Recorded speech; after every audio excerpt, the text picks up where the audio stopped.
When I was around 14 or 15, my best friend Tyler and I had this stupid thing we did every summer when our families went camping together. We called it the ritual. Basically, once it got dark, like pitch black after the campfires went out and everyone was asleep, we'd sneak out with flashlights and walk through the woods. We had no particular reason for doing this, just teenage boredom mixed with a bit of adrenaline.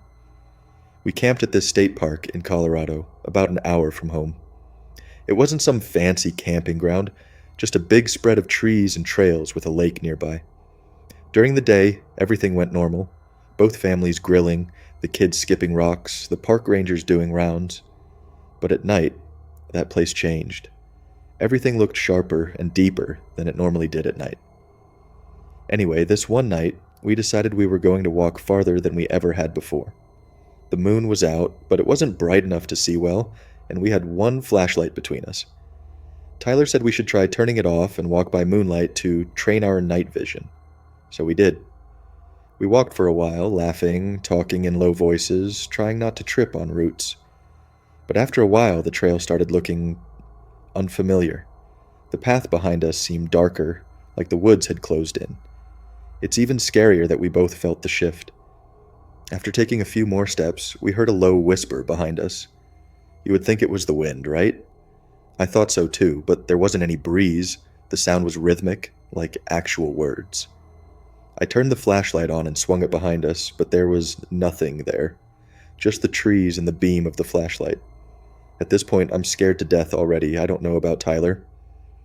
It's probably some campers, Tyler said, but we were at least half a mile from the nearest site, and I believe he just said that to deny his feelings. We kept walking, but the low whisper didn't stop.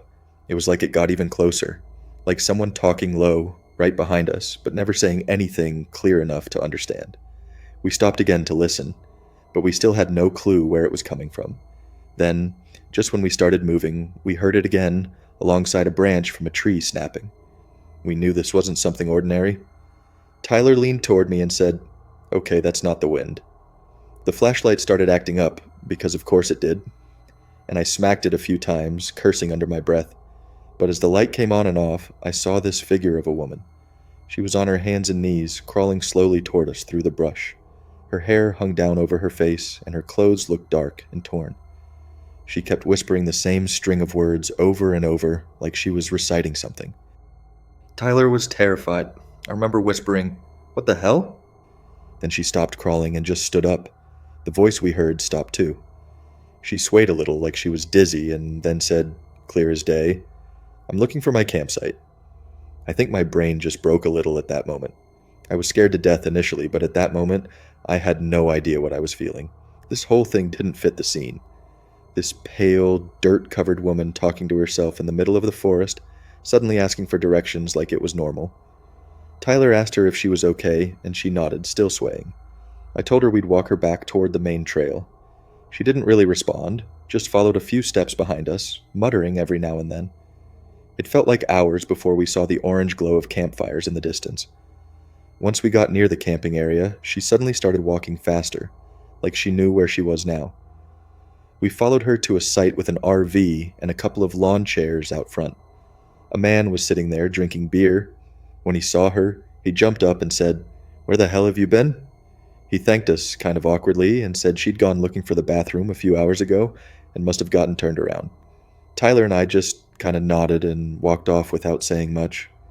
When we got back to our site, my dad was still up, sitting by the dying fire. We told him what happened.